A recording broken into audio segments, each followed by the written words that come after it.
Now point a soil as resource कि soil जो है रिसोर्स की तरह कैसे काम आता है, कैसे यूजफुल है, मतलब कि सॉइल की इम्पोर्टेंस क्या। First one is habitat for many organisms. जैसा कि मैंने आपको पहले भी बताया है कि कुछ ऑर्गेनिजम्स ऐसे होते हैं जो कि सॉइल में अपना घर बना लेते हैं। So soil provides shelter to them, and these organisms are called rodents like rabbit, mouse, okay, rats. तो ये worms हैं, earthworms like। तो ये जो हैं अपना घर बना के रहते हैं सॉइल में, तो सॉइल उनको हैबिटेट और शेल्टर प्रोवाइड कराता है। Support growth of plants by providing water and mineral to plants. Soil क्या करता है, प्लांट की ग्रोथ में हेल्प करता है। ठीक है, प्लांट की ग्रोथ में कैसे हेल्प करता है, ये सॉइल जो है उनको वाटर और मिनरल प्रोवाइड कराता है। प्लांट की जो रूट होती है वो वाटर और मिनरल एब्सॉर्ब करती है फ्रॉम सॉइल, और उसी वाटर और मिनरल में आगे का प्रोसेस चलता है प्लांट ग्रोथ का। ठीक है, तो रॉ मटेरियल जो है कहाँ से जाता है प्लांट की ग्रोथ के लिए, सॉइल से। Next, decrease the rate of evaporation. Evaporation का रेट डिक्रीज कर देता है। ठीक है, कैसे डिक्रीज करता है ये, सॉइल जो है अपने अंदर पानी रखता है, मतलब सॉइल की कैपेसिटी होती है टू होल्ड वाटर। ठीक है, एक आधी ऐसी सॉइल है जो वाटर को होल्ड नहीं करती, बट ऑलमोस्ट जो है सॉइल की कैपेसिटी होती है टू होल्ड वाटर। और जब सॉइल वाटर को होल्ड करता है तो उसे क्या है, सॉइल मॉइस्ट बना रहता है।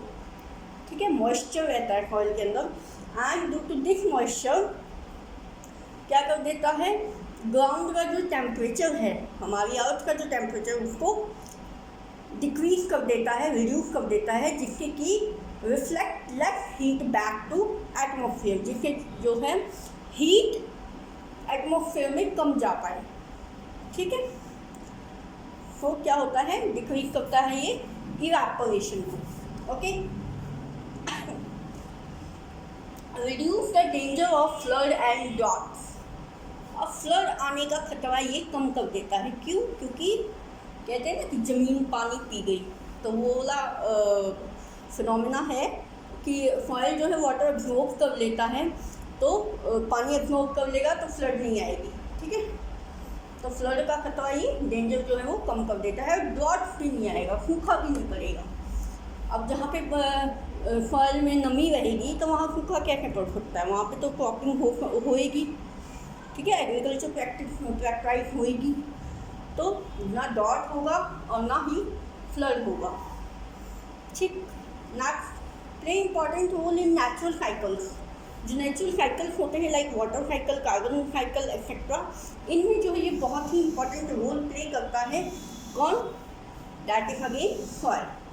अब वाटर साइकिल का तो मैंने आपको बता ही दिया कि डिक्रीज करता है इवेपोरेशन को, तो ये इवेपोरेशन भी एक कंपोनेंट है, एक पार्ट है वाटर साइकिल का। ठीक है,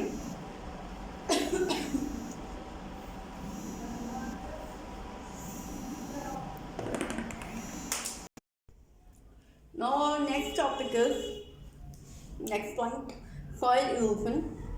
Now what is soil erosion? That is removal of top soil. जो सबसे ऊपर वाली जो लेयर होती है सॉइल की, जो ऊपरी सतह होती है, सबसे ऊपर की जो सतह होती है सॉइल की, वो जो है हट जाती है, वो रिमूव हो जाती है।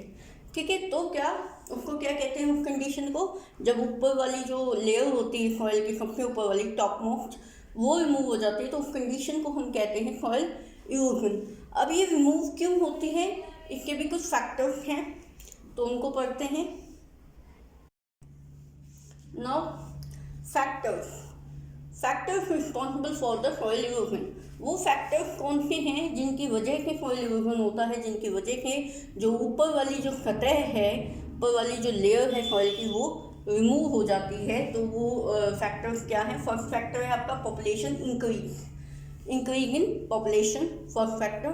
देखिए जैसे जैसे जनसंख्या बढ़ेगी वैसे वैसे क्या होगा, नीड्स बढ़ेंगी लोगों की।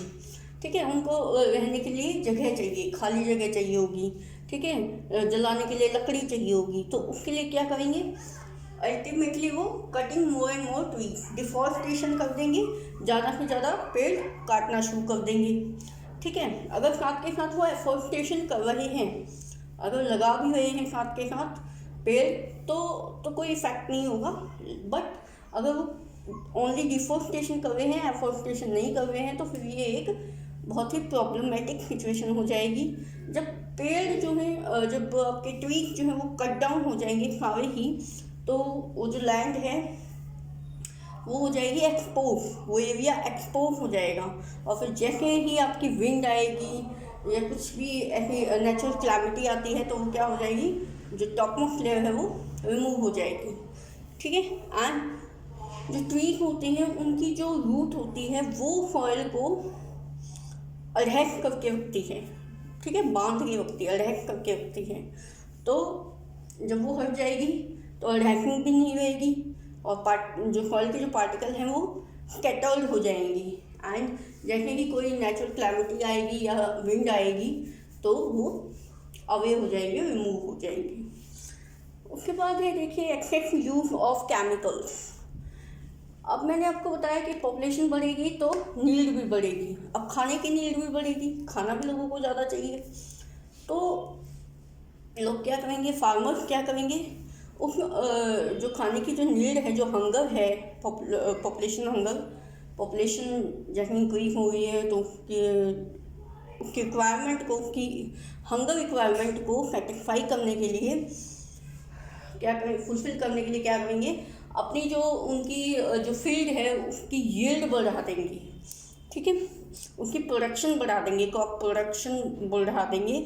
और कैसे बढ़ाएंगे, by the use of the chemicals का यूज़ करके, लाइक पेस्टिसाइड, इंसेक्टिसाइड्स का यूज़ बहुत ज़्यादा करेंगे वो, ताकि उनकी जो है यील्ड बहुत ज़्यादा अमाउंट में हो, क्वांटिटी जो यील्ड की है, जो क्रॉप प्रोडक्शन है वो बहुत ज़्यादा क्वांटिटी में प्रोड्यूस हो। Then next point is forest fire. लोग क्या करते हैं, फॉरेस्ट फायर कर देते हैं। ठीक है, जंगलों को जला देते हैं। ओके, या तो काट देंगे या क्या कर देंगे, जला देंगे, अपनी नीड्स को सेटिस्फाई करने के लिए, नीड्स को फुलफिल करने के लिए। नाउ है फ्लड।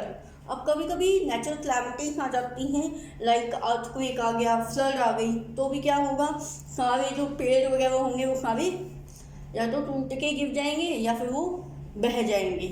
तो क्या हो जाएगा, वो एरिया अगेन एक्सपोज हो जाएगा। और फॉरेस्ट फायर में भी यही होगा कि पेड़ सारे जल जाएंगे और एरिया जो है वो एक्सपोज हो जाएगा। ठीक है, फिर वहाँ पे जैसे ही विंड चलेगी या कुछ ऐसा होगा तो पार्टिकल्स जो है वो स्कैटर्ड होंगे और रिमूव हो जाएंगे सॉइल के। उसके बाद है ओवरग्रेजिंग ऑफ एनिमल्स को, मतलब जितनी रिक्वायरमेंट है ग्रेजिंग करवाने की, ठीक है, जितनी रिक्वायरमेंट है ग्रेजिंग करवाने की उससे ज़्यादा करवाते हैं लोग। एक बार क्या करते हैं, लोग एक बार जो है एनिमल को कहीं छोड़ दिया कि भाई चलो तुम घास खा लो, तो फिर उसको कई घंटे तक नहीं देखते हैं। ठीक है, तो वो क्या होगा, ओवरग्रेजिंग होगी, उसमें भी क्या होगा। Now point preventing measures of soil erosion, कि जो टॉप मोस्ट लेयर है सॉइल की वो रिमूव ना हो, सॉइल इरोजन ना हो, तो उसके लिए क्या क्या प्रिकॉशंस करने चाहिए, क्या प्रिवेंटिंग मेजर्स हैं।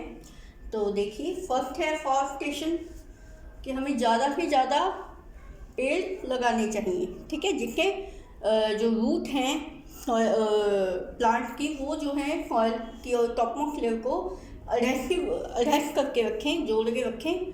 ठीक है, तो उसको स्कैटर्ड नहीं होने देंगी। दूसरा है अवॉइड ओवरग्रेजिंग, जो एनिमल्स की ओवरग्रेजिंग है, ठीक है, उसको स्टॉप कर देना चाहिए। जितना रिक्वायर्ड है बस उतना ही ग्रेज करवाना चाहिए एनिमल्स को। ठीक है, इससे क्योंकि इससे भी क्या होता है, ग्रीनरी ख़त्म हो जाती है। ठीक है, और ग्रीनरी ख़त्म हो जाएगी तो जो टॉप मोस्ट लेयर है वो एक्सपोज हो जाएगी और विंड के साथ वो उड़ जाएगी, रिमूव हो जाएगी। Now avoid excess use of chemicals, chemicals का जो यूज़ करते हैं यील्ड को बढ़ाने के लिए, मतलब कि आपकी क्रॉप की प्रोडक्शन, उसकी क्वांटिटी एंड क्वालिटी को बढ़ाने के लिए जो केमिकल्स का यूज़ किया जाता है, पेस्टिसाइड, इंसेक्टिसाइड और भी केमिकल्स, तो उसको अवॉइड करना चाहिए। उसकी जगह पे, केमिकल्स की जगह पे हम और तरीके जो हैं यूज़ कर सकते हैं, और वे के भी हम और मेथड लगा के हम जो है फार्मिंग को अच्छी बना सकते हैं, क्रॉप प्रोडक्शन की यील्ड को बढ़ा सकते हैं, क्वालिटी एंड क्वांटिटी दोनों को बढ़ा सकते हैं क्रॉप की। कैसे? या तो हम क्रॉप रोटेशन करें, ठीक है, या तो हम क्रॉप रोटेशन करें या फिर स्टेप फार्मिंग करें।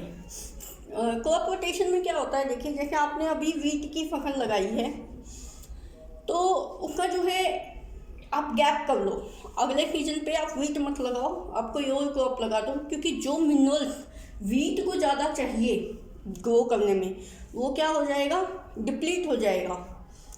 अगर हम कॉन्टिन्यूस वीट की फसल लगा रहे हैं तो वो न्यूट्रिएंट जो है, जो मिनरल जो है वो डिप्लीट हो जाएगा और यील्ड अच्छी नहीं हो पाएगी। लेकिन अगर उसकी जगह हम फिर कोई और क्रॉप लगाते हैं, लाइक हम राइस लगा देते हैं, तो उसको वो मिनरल नहीं चाहिए, तो क्या होगा, इतने टाइम में जब वो राइस की फसल उगेगी, कटेगी, इतने में वो अपनी मिनरल जो है अपनी पूर्ति कर, सॉइल जो है वो अपनी उस मिनरल की पूर्ति कर लेगा, ठीक है। तो इससे क्या होगा, फिर जब आप दोबारा वीट की फसल लगाओगे तो यील्ड प्रॉपर रहेगी आपकी, कम नहीं होगी। इसलिए क्रॉप जो है बदल बदल के लगानी चाहिए, ऐसा नहीं करना चाहिए कि पूरे साल एक ही क्रॉप को बार बार रिपीट कर रहे हो आप। क्रॉप को बदल के लगाओ, पहले वीट लगा ली, फिर राइस, देन मेज या कुछ और, तो ऐसे बदल के लगानी चाहिए ताकि मिनरल्स की जो है कमी ना हो। ओके, देन स्टेप फार्मिंग हमें क्या करनी चाहिए, वो लैडर वाली फार्मिंग करनी चाहिए। मतलब कि जैसे आपकी लैडर्स होती हैं, आपकी पौड़ियाँ होती हैं, जीना जैसे होता है आपका, तो उसमें लैडर्स होती है ना, तो उस हिसाब से मतलब पहले थोड़ी सी ऊपर एक सतह बना ली, उसके नीचे एक सतह बना ली, उसके नीचे एक लेयर, उसके नीचे एक लेयर, तो ऐसे करनी चाहिए स्टेप वाइज फार्मिंग, ठीक है। तो उससे भी क्या होता है, यील्ड इम्प्रूव होती है। नाउ स्टॉप डिफॉरेस्टेशन, हमें जो है डिफॉरेस्टेशन को बिल्कुल रोक देना चाहिए, लाइक कटिंग ऑफ प्लांट को बिल्कुल रोक देना चाहिए। और अगर हमें लकड़ी की या ऐसी कुछ ज़रूरत है भी, तो साथ में हमें क्या करना चाहिए, एफॉरेस्टेशन करना चाहिए। अगर एक प्लांट काट रहे हैं तो उसकी जगह 100 प्लांट लगा दो, तो उससे क्या होगा, डिफॉरेस्टेशन का कोई भी इफेक्ट नहीं होगा फिर, ठीक है। तो ये थे प्रिवेंटिंग मेजर सॉइल इरोजन के।